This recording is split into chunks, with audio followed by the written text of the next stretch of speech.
What's up, everyone, and welcome to English Like a Boss. If you would like to improve your pronunciation skills, you're lucky because I am an accent coach and I can help you sound a little bit more like a native speaker. So let's get started. By the way, if you want to turn on the captions, you can totally do it.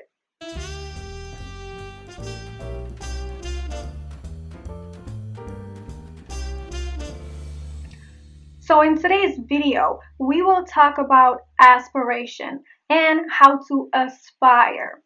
So what I actually mean by this, certain consonants actually use aspiration, which means that you add air to your consonants. Let me give you a few examples. When you say people, you use aspiration right after the P letter. So instead of saying people, which is wrong, you're supposed to say people. There is the aspiration. People. It is adding air to it. People. It is not people, as a lot of non-native speakers say. This aspiration is also common in many Englishes. It is American English, it is British English, Australian, Canadian, all of the prominent Englishes in the world.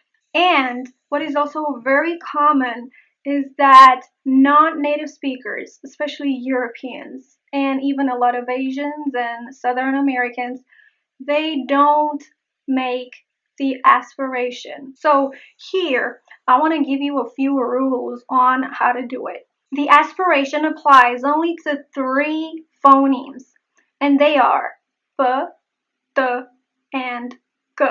In order to make the consonants with aspiration, you have to add air to it, like I already said before. So try to practice it. P and add air to it.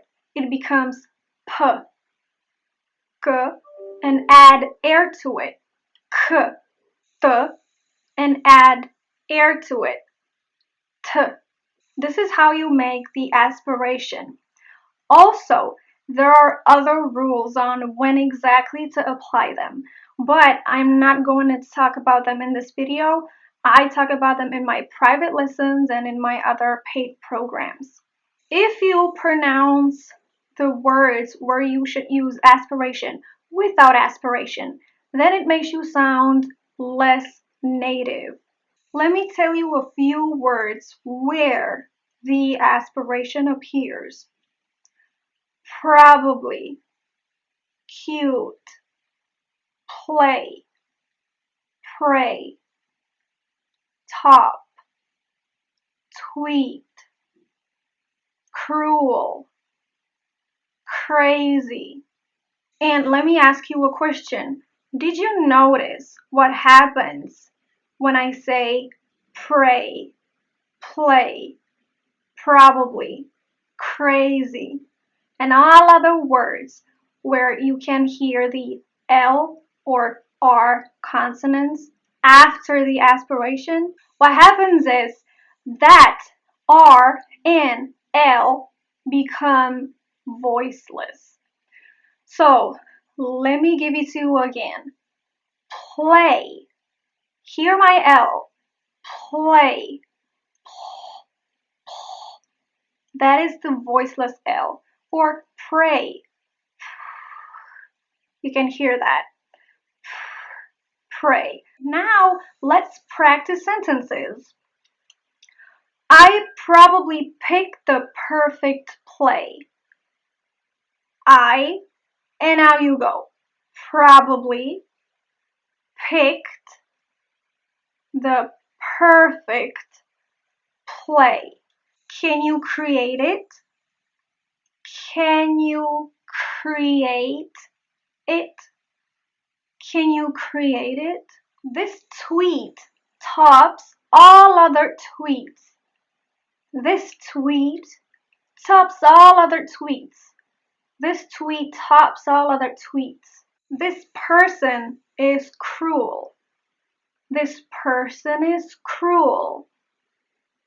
This person is cruel. Our conversation is not crystal clear. Our conversation is not crystal clear.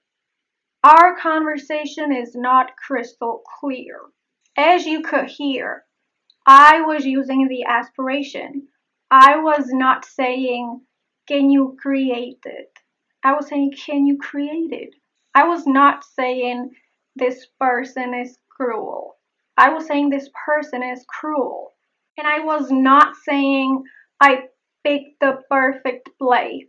I said, I picked the perfect play. If you still like my videos, you can definitely check the next one because I will talk about the difference between E and it. So I'll see you in the next video.